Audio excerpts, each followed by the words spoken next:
Stop calling. We don't have time for you.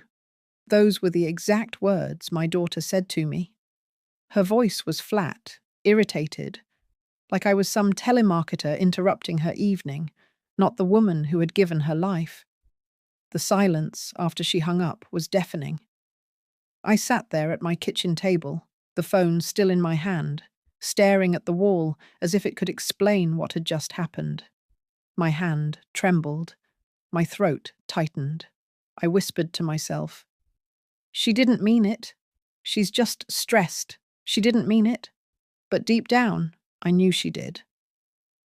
Before I tell you everything, let me ask you, where are you watching from? Please, write it in the comments. I'd love to know. Maybe it sounds silly, but hearing from you, wherever you are, makes me feel a little less alone in this world. My name is Martha. I'm 71 years old, and I've been a widow for 12 years. My husband, Harold, was the love of my life. We built this home together, brick by brick, memory by memory. I used to think the laughter of our children would always echo in these walls. We had 2 kids, Daniel and Elaine. I poured every ounce of myself into raising them. I worked extra shifts, stretched every dollar, and sacrificed my own wants so they could have a life better than mine. When Harold passed, I told myself that as long as I had my children, I wouldn't be alone. But loneliness has a cruel way of creeping in. It wasn't always like this.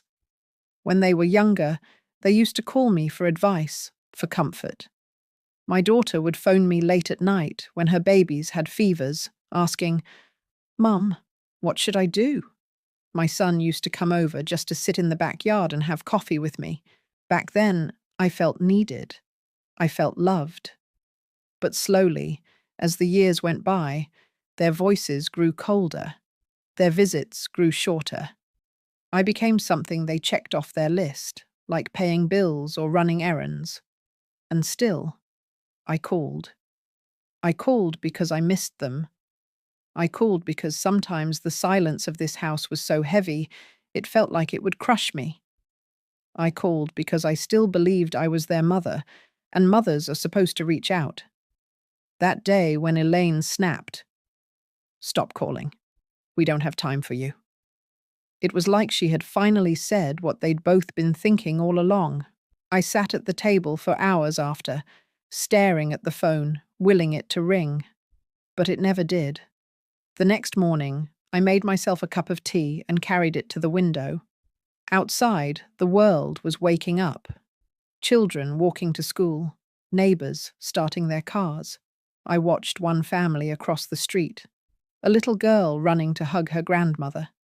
The woman bent down, scooped her up, kissed her cheek. I pressed my hand to the glass, my eyes stinging. That used to be me. I whispered into the empty room. What did I do wrong?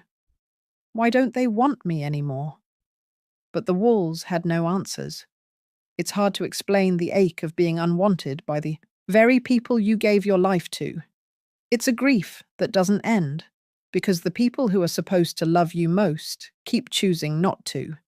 I spent that entire week replaying our conversations in my head, trying to find where I had become too much. Was I calling too often?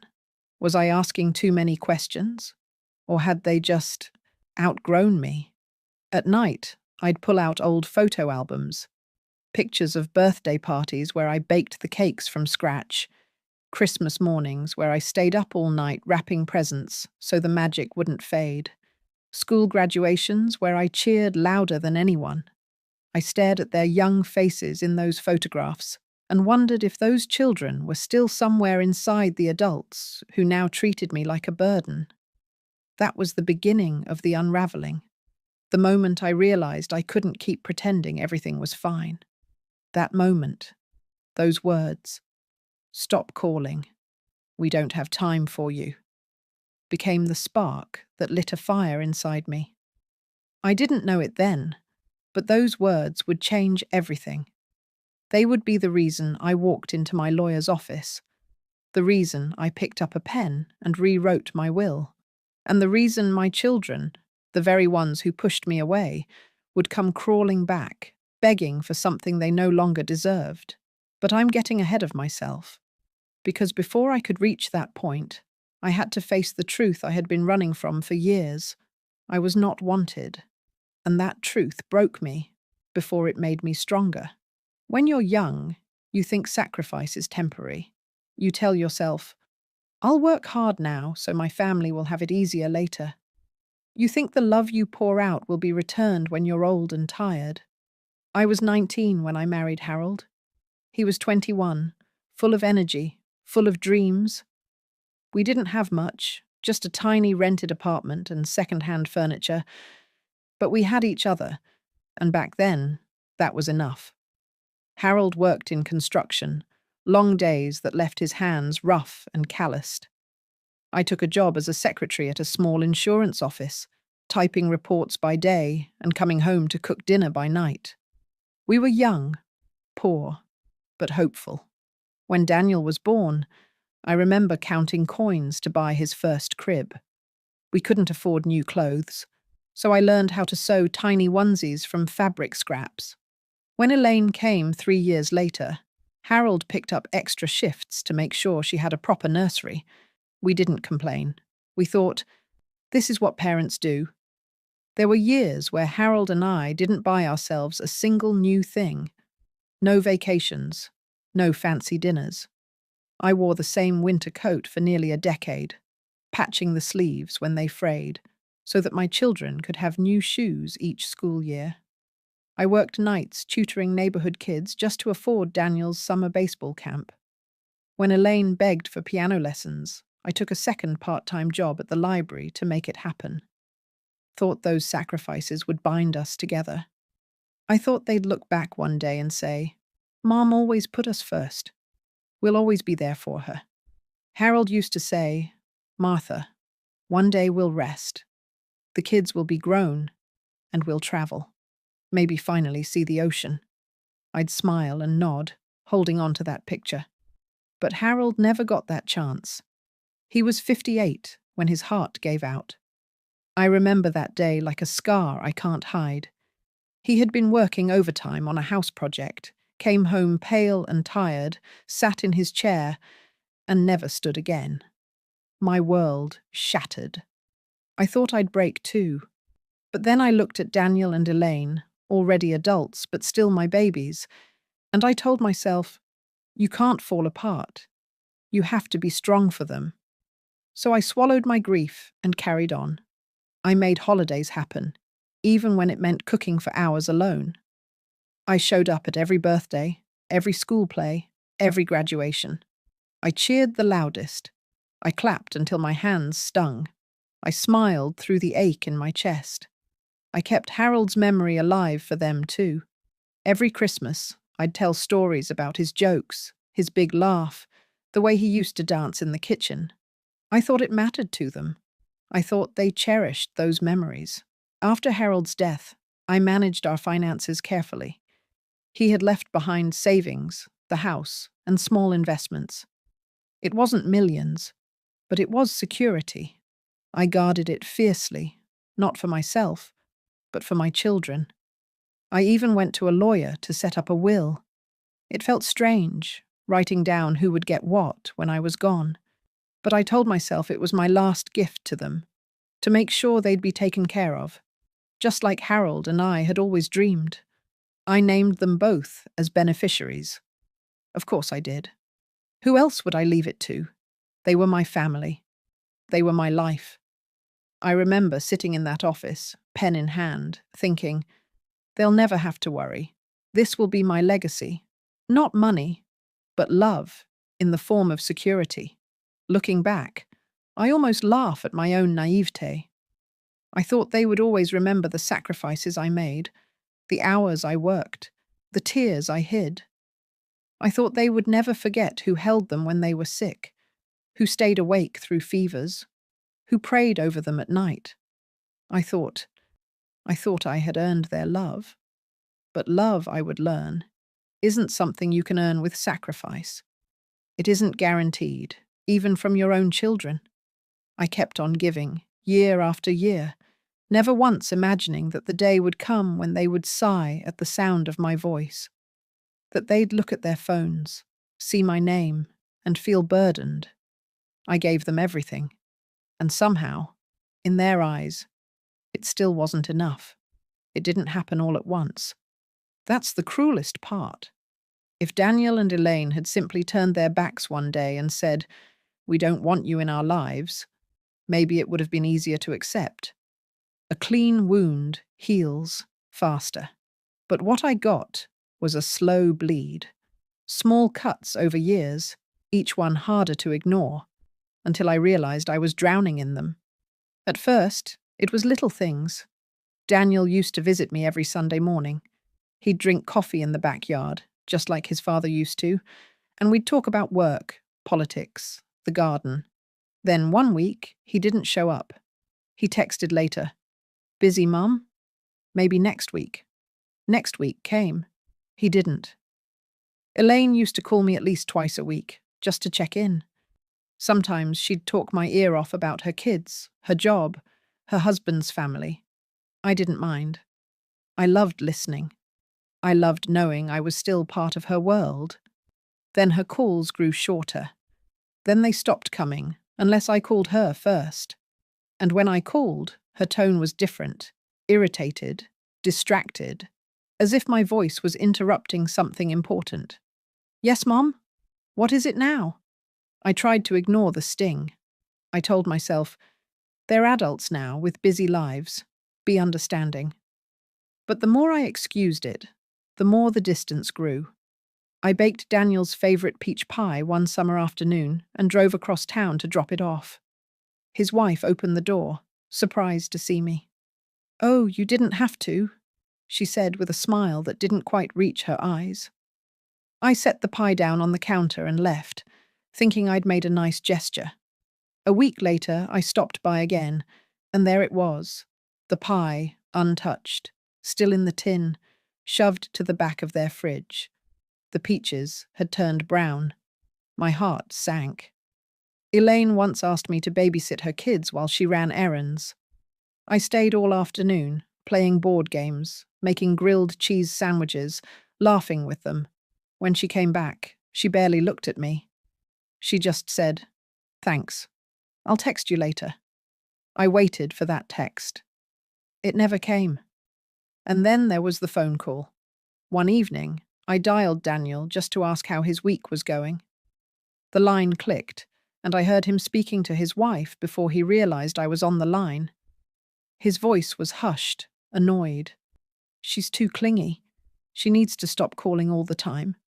I froze. My breath caught in my throat. He came back on the line a second later, his tone suddenly cheerful. "Hey, Mom, what's up?" I mumbled something about forgetting why I called. My voice cracked, but I forced a laugh. After we hung up, I sat in the dark living room for hours, staring at the photos on the wall. There was Daniel, age 6, grinning with missing teeth. Elaine, in her ballet costume, twirling in the living room. Me, standing behind them, proud and young and hopeful. I whispered to those photos, "When did I become too much for you? When did my love turn into a burden?" That night, I couldn't sleep. The house was too quiet, too heavy. I found myself listening for a sound that would never come. Harold's voice telling me I wasn't crazy, that our children loved me, that this was just a rough patch. But the only sound was the ticking clock on the mantel. The next morning, I made tea and sat by the window, just as I always did. I watched neighbors coming and going. Across the street, a young man carried groceries up the steps to his mother's house. She opened the door, hugged him, kissed his cheek. I pressed my fingers to the glass, tears blurring my vision. I wanted to believe Daniel and Elaine would come around, that they'd remember all the nights I stayed awake with them through fevers, all the sacrifices I made so they could go to college, all the times I put myself second so they could be first. But as the weeks turned into months, the distance only grew.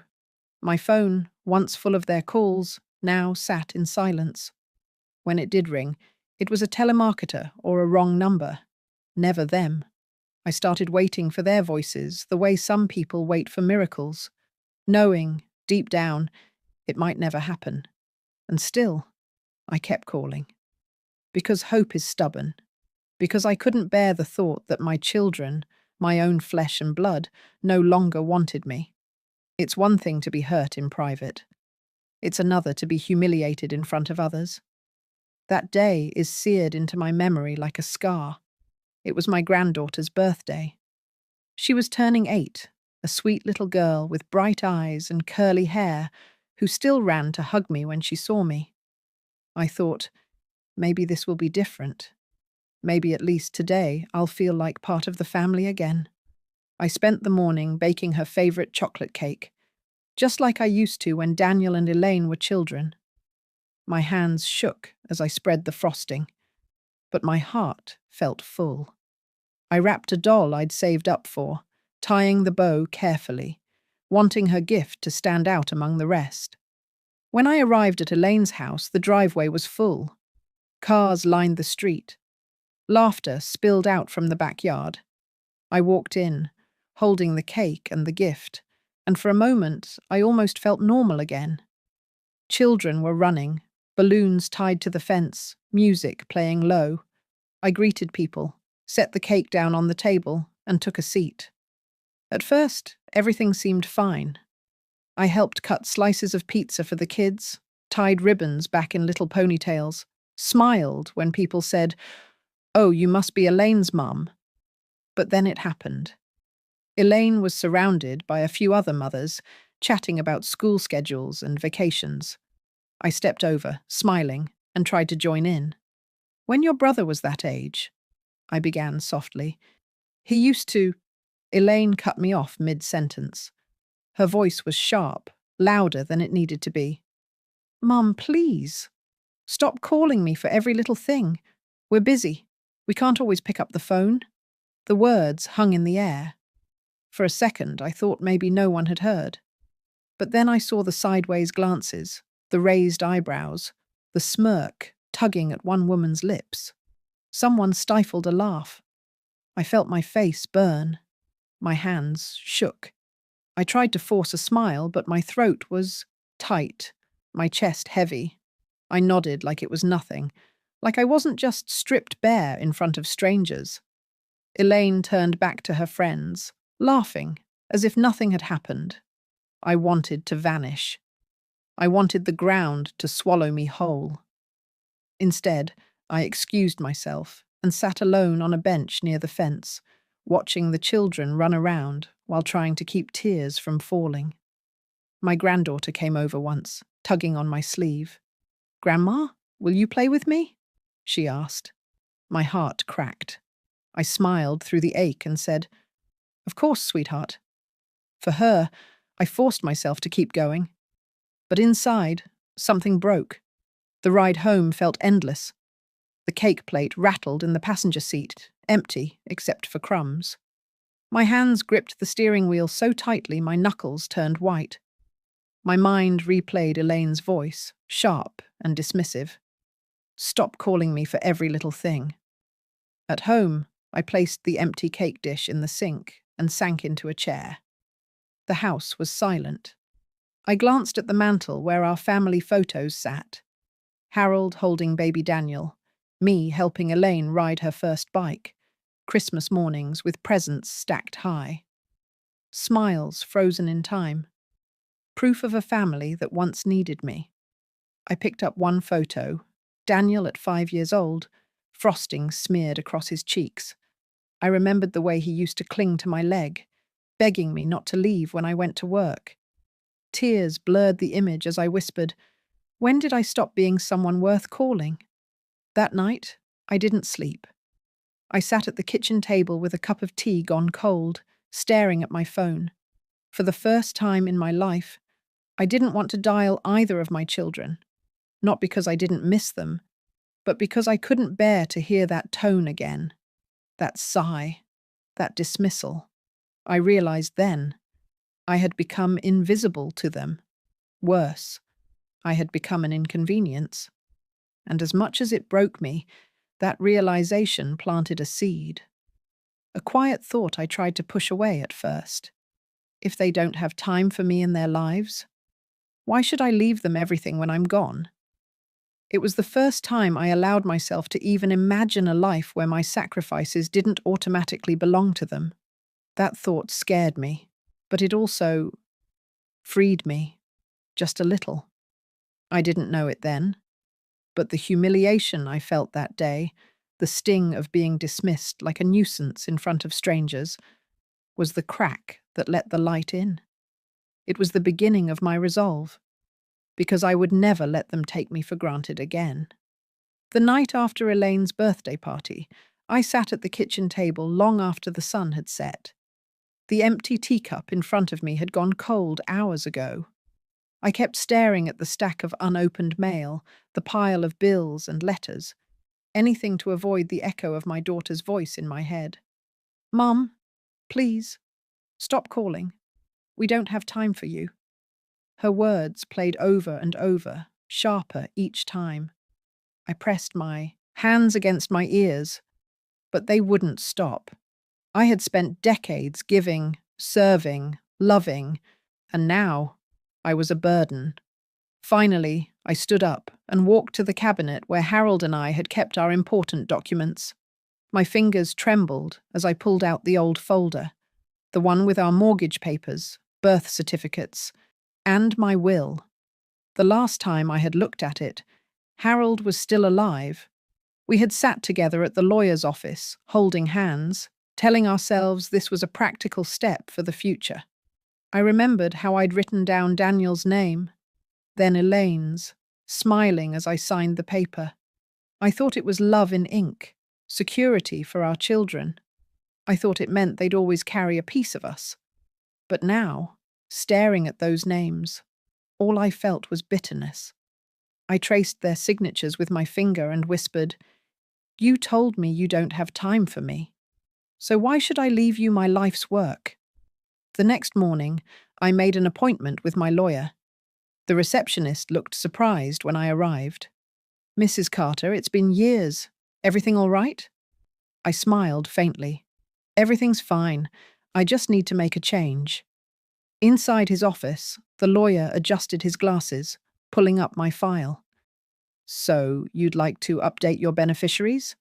That's simple enough. Just tell me what you'd like." For a moment, I hesitated. Saying the words out loud felt like betrayal. A part of me still wanted to believe Daniel and Elaine would come back, would remember the mother who raised them. But then I saw Elaine's smirk, Daniel's dismissive whisper. I remembered the untouched pie in their fridge. My voice came out steady. "Remove their names, both of them." The lawyer blinked. "Both? Mrs. Carter, are you sure? It's unusual?" "I'm sure." My tone surprised even me. Firm, cold. He leaned back, studying me. "And who would you like the estate to go to instead?" I sat quietly for a moment. Then I thought of Harold, of the way his eyes softened whenever he saw children laugh. I thought of the evenings we'd dreamed of doing more for others if we had the means. "To the children's hospital," I said finally, "and a scholarship in Harold's name at the local college. Let his legacy live on where it matters, where it will be appreciated." The lawyer nodded slowly. "That's a noble choice." Noble, maybe. But to me, it felt like survival. As I signed the papers, my hand didn't shake. I felt a strange calm settle over me, like I was finally taking back something I hadn't realized I'd given away. My dignity. When the pen left the paper, I exhaled. For the first time in years, I wasn't writing my children into my future. I was writing myself free. On the drive home, I rolled down the window, letting the wind rush through my hair. The sky was streaked with orange and pink, the kind of sunset Harold used to love. I whispered, "We did it, Harold. We finally put ourselves first." That night, I slept better than I had in months. In the morning, I woke with a sense of lightness. I made coffee, tended to my small garden, and hummed as I worked. My phone sat on the counter, silent. For once, I didn't mind, because now I wasn't waiting for their calls anymore. Secrets don't stay hidden forever. And mine, the change I'd made at the lawyer's office, wasn't going to either. I hadn't planned on telling Daniel or Elaine. In fact, I thought maybe they'd never know until I was gone. But life has a way of spilling what you think you've locked away. It was Daniel who found out first. A friend of his worked at the same law firm, and though he wasn't supposed to say a word, whispers spread quickly in small towns. One evening, my phone rang. For a moment, I almost didn't recognize the number. Daniel hadn't called me in weeks. I answered. "Hello?" His voice was too cheerful, too forced. "Hi, Mum. How are you? I was just thinking about you. Just thinking about me." Funny how convenient that thought must have been. The next day, Elaine called too. "Hi, Mum. Guess what? I'm making your lasagna recipe tonight. Thought I'd check in." Her voice was honeyed, dripping with sweetness I hadn't heard in years. And then it began. For the first time in months, my phone rang every day, sometimes more than once. Daniel showed up on a random Thursday evening, arms full of groceries. "I thought I'd cook dinner for you, Mum," he said, already glancing around my house like he was taking inventory. Elaine stopped by with flowers, her kids trailing behind her. She kissed my cheek, hugged me tightly and whispered, "We should spend more time together. Family's important. Family's important." Where had that belief been when I was sitting by the window, begging for a single call? Where was it when Elaine told me to stop bothering her? At first, I almost let myself believe them. I almost thought, maybe this is real. Maybe they do still love me. But then I saw the way their eyes lingered on my jewelry box, the way Daniel asked casual questions about my bank account, the way Elaine joked about who would get the house one day. It wasn't me they wanted. It was what I had. I'd always prided myself on knowing my children's voices, every tone, every inflection. And now, when they spoke to me, I could hear the hollowness. The words were sweet, but the meaning was empty. One Saturday, Daniel invited me to lunch. We sat across from each other in a crowded cafe, and for a while I let him talk. He told me about his job, his kids, his plans. He smiled a lot, too much. Finally, he leaned in, lowering his voice. "Mum, I heard some things. About you changing your will. That's not true, right?" There it was. The mask slipping. I sipped my tea slowly, keeping my eyes on his. "And if it is?" His smile faltered. He laughed nervously. "Come on, Mom. That's just silly. Of course you'd leave things to your children. That's what family does." Family. The word tasted bitter. I didn't answer. I didn't need to. My silence told him everything. From that day on, the visits grew more frantic. Elaine started dropping by unannounced, bringing casseroles, fussing over the curtains, pretending to care about my health. "Are you taking your vitamins, Mum? You really should see the doctor more often. We care about you." But I saw through it. The affection wasn't love. It was desperation. At night, I sat in my chair, listening to the phone ring, their voices leaving cheerful messages on the answering machine. And instead of feeling joy, I felt sad. Sad for them, for the way greed had hollowed them out. Sad for myself, that I once believed love like theirs could never fade. But underneath that sadness was something else too, something stronger. Resolve. Because for the first time, I wasn't chasing them. I wasn't waiting by the phone. I wasn't baking pies just to be ignored. They were the ones scrambling, begging, chasing, and I realized something powerful. I wasn't powerless anymore. They had pushed me aside, and I had finally pushed back. Not with yelling, not with tears, but with ink on paper. And now they were the ones left scrambling in the silence I used to know too well. It was bound to happen. Pretending only lasts so long. For weeks, Daniel and Elaine had been circling me like vultures, trying to act like dutiful children. Phone calls, visits, casseroles, grocery runs, all of it dripping with a sweetness I hadn't tasted in years. But I could smell the rot underneath. One Sunday afternoon, they both showed up at my house together. That almost never happened. Usually they could barely stand to be in the same room, always competing for my attention or Harold's old possessions. But that day, they came united, which only meant one thing. They wanted answers. I was sitting in the living room, knitting by the window, when I heard Daniel's heavy knock. Elaine's voice followed. "Mum, we're here. Surprise." I opened the door to see them both smiling too wide, their arms full of grocery bags. "We thought we'd make lunch," Elaine said quickly, brushing past me before I could answer. Daniel followed, setting the bags down on the counter with a loud thud. I watched them bustle around the kitchen, pretending to be a happy family. My heart ached at how fake it all was. I sat at the table, silent, waiting for the real reason they were there to come spilling out. And it did. Once the food was in the oven and the small talk dried up, Daniel cleared his throat. He glanced at Elaine, then looked at me. "Mum," he began carefully, "we heard something. About you changing your will." Elaine leaned forward, her voice soft, almost pleading. "It's just a rumor, right? You wouldn't really cut us out. I mean, we're your children." There it was, the truth behind the flowers and phone calls.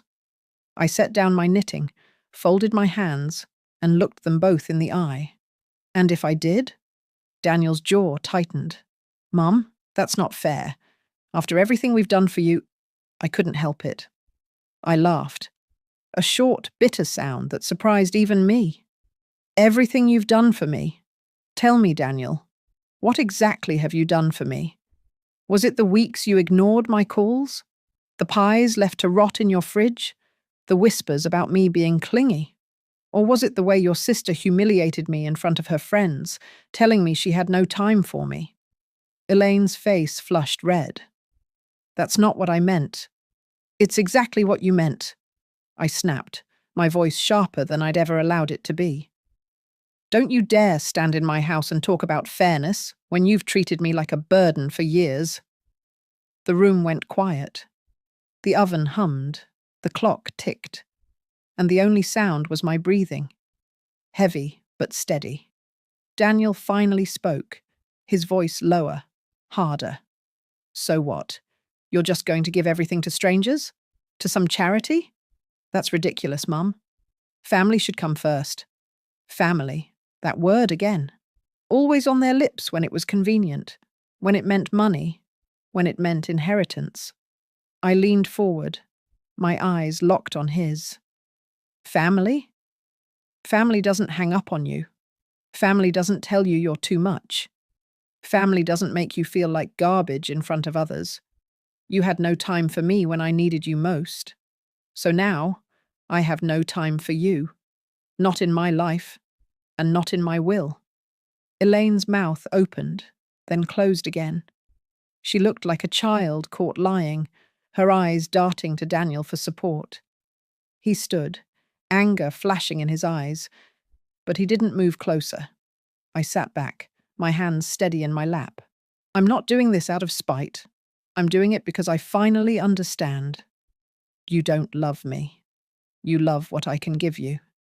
And I won't spend my last years begging for scraps of affection or bribing you with promises of money I'll never see. I'd rather give it to people who need it, who will cherish Harold's memory, who will appreciate what we built." The silence was deafening. Daniel finally muttered, "Unbelievable," and stormed out, slamming the door so hard the frame rattled. Elaine lingered, tears brimming in her eyes. "Mum," she whispered, "please." But the words I had waited decades to hear, "I'm sorry, I love you, I was wrong," never came. She turned and followed her brother out. I sat alone at the table again, But this time I wasn't broken. My heart was heavy, yes, but it was also free. For once, I had spoken the truth, and it had power. And for the first time in years, the silence didn't scare me. After they left that day, the house was quiet again. For years, that silence had felt like a punishment, a hollow ache that reminded me I was unwanted. But now, it felt different. I sat at the kitchen table, the casserole cooling in the oven, untouched. Their voices no longer echoed in my ears. Instead, Harold's laughter came back to me, faint but warm. I could almost hear him saying, "You finally did it, Martha. You finally chose yourself." And he was right. In the days that followed, Daniel and Elaine called a few more times. Their messages shifted quickly from sweet to sour. At first, "Mum, we love you. We're family. Let's not fight." Then, when I didn't respond, "You're making a mistake. You're being manipulated. You'll regret this." But I didn't. Not for a single second.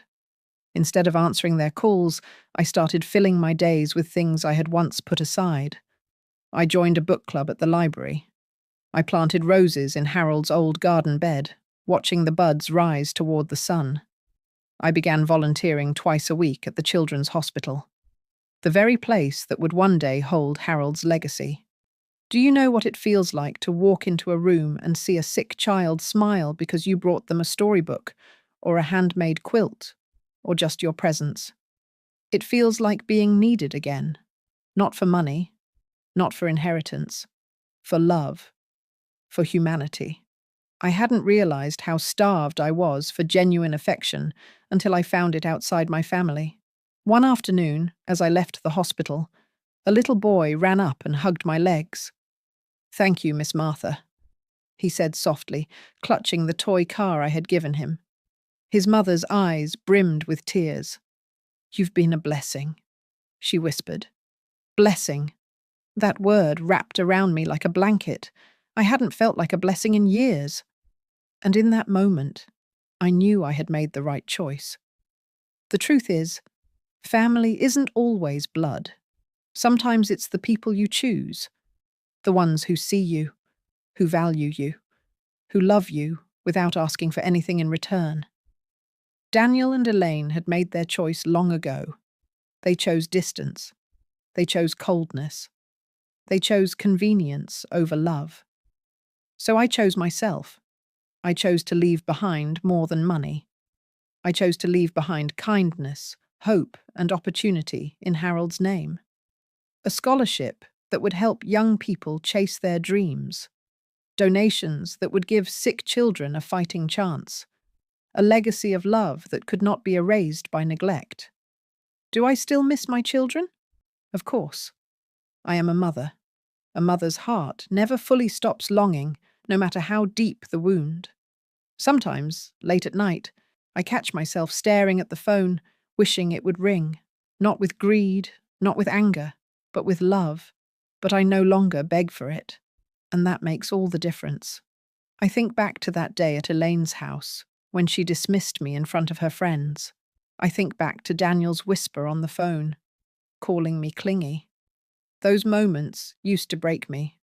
Now they remind me of how far I've come, because I know my worth now. I am not just a mother, not just a widow, not just an old woman, sitting by the window waiting for the phone to ring. I am Martha. I am 71 years old, and I have survived heartbreak, humiliation, and loneliness, and I have built myself back up, piece by piece. And when my children came begging, when they finally realized what they had lost, I didn't crumble. I didn't bend. I stood tall. I smiled, not out of spite, but out of peace, out of strength, out of the quiet certainty that I no longer needed their approval to feel whole. So if you're listening to this, wherever you are, and you've been told you're too much, or that you're a burden, or that you don't matter, hear me now. You do matter. Your worth isn't measured by the people who fail to see it. Your love, your sacrifices, your kindness, They are not wasted, even if your family chooses to forget them. Because one day, you will find a place, a person, a purpose that reminds you. You were never too much. You were always enough. And as for me, I may have lost the love of my children, but I found something even greater. I found myself. And that, I think, is the best inheritance of all.